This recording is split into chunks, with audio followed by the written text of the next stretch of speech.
आदाब। मैं आपका दोस्त तकमील अहमद बदिन टांडा यूट्यूब चैनल में आपका इस्तकबाल कर रहा हूं।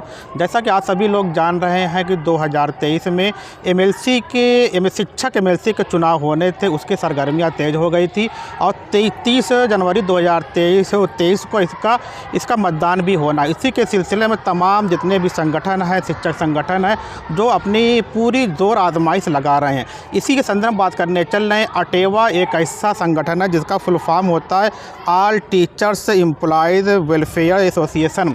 ये 2012 में ये वजूद में आता है, क्योंकि 2004 में मुलायम सिंह की सरकार में जिन्होंने ओल्ड पेंशन स्कीम को समाप्त किया था, फिर चल के 2022 में उन्होंने ओल्ड पेंशन स्कीम को दोबारा लागू करने का अपना मुद्दा बनाया था, जो पूरे तरीके से निर्णय की कहीं ना उनके मंशा पे क्वेश्चन मार्क लगा था। इसी के संदर्भ हम बात करने चल रहे हैं। तो सर, आप अटेवा से हैं, आपका नाम क्या है और अटेवा का पूरा फंक्शन क्या है, किस पे काम करती है वो?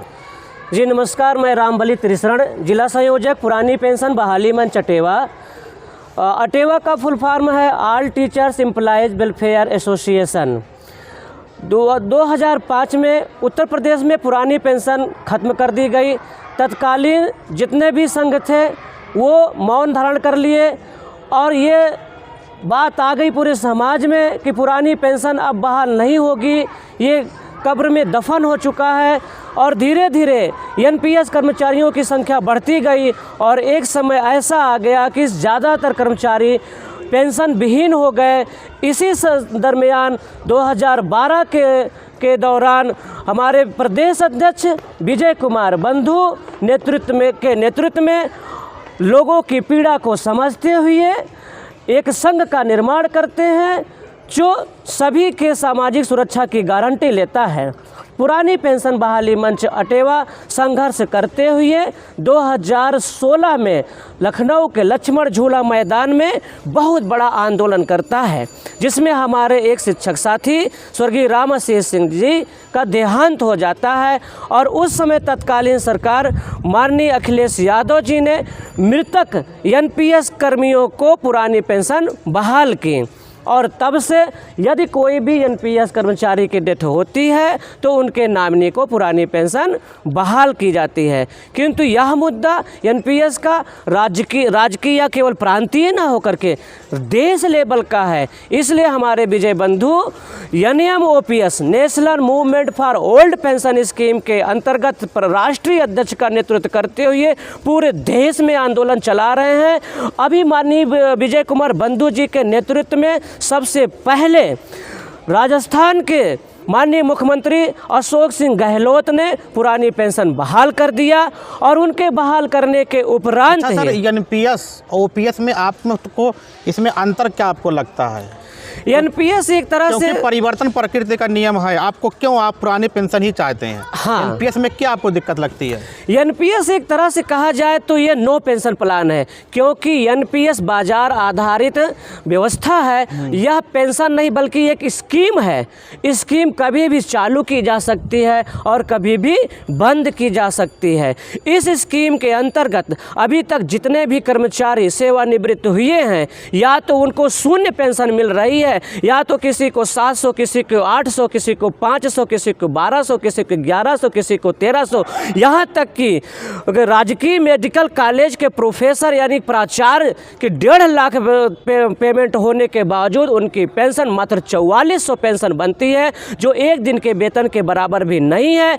ऐसे में जब हमारा बुढ़ापा आएगा और हमारे कर्मचारी पैरालाइज हो जाएंगे, अपनी दवा के लिए मजबूर हो जाएंगे और उनका शरीर असहाय हो जाएगा, तो उनको कोई भी पेंशन नहीं मिल पाएगी। इस तरह से एनपीएस नो पेंशन प्लान है, जबकि ओपीएस में अंतिम वेतन का आधा यानी 50% उनको पुरानी पेंशन की गारंटी थी, जो कि एक सम्मानजनक था।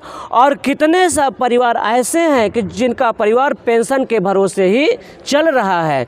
इसलिए हम ओपीएस का समर्थन करते हैं, क्योंकि ओपीएस में समय समय पर जो भी वेतनमान लगते हैं उसका भी लाभ मिलता है। ओपीएस पर जो डीए की घोषणा होती है, महंगाई भत्ते की घोषणा होती है, उसमें महंगाई भत्ता भी मिलता है, जबकि एनपीएस में कोई भी वेतन आयोग का नहीं लागू होगा और उस पर कोई भी महंगाई भत्ता लागू नहीं होगा।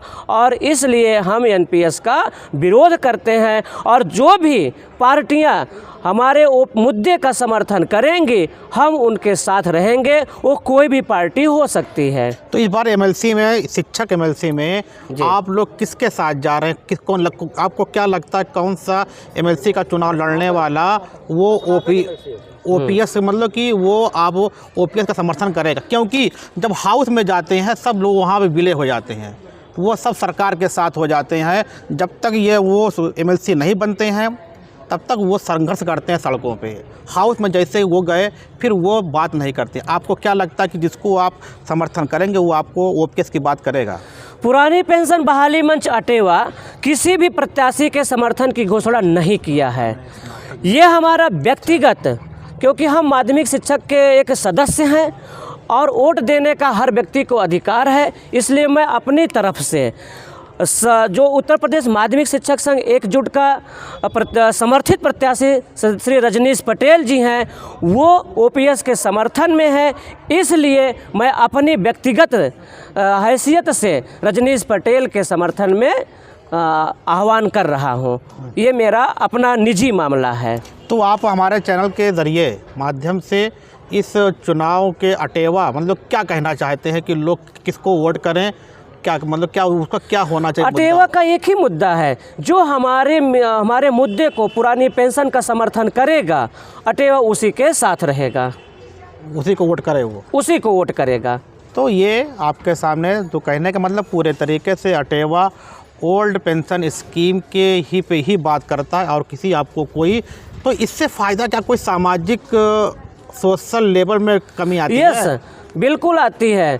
देखिए, ओल्ड पेंशन स्कीम केवल स्कीम ही नहीं है, इससे व्यक्ति का समाज जुड़ा होता है, क्योंकि ओपीएस का निजीकरण किया गया और निजीकरण जो है अमीरों के द्वारा गरीबों के प्रति रचा गया एक षड्यंत्र है, जिससे गरीब व्यक्ति को सरकारी नौकरियों में, सरकारी संपत्तियों में प्रतिनिधित्व को रोका जा रहा है। इससे गरीब और वंचित इससे अलग हो जाएगा और विकास की मुख्य धारा से हट जाएगा।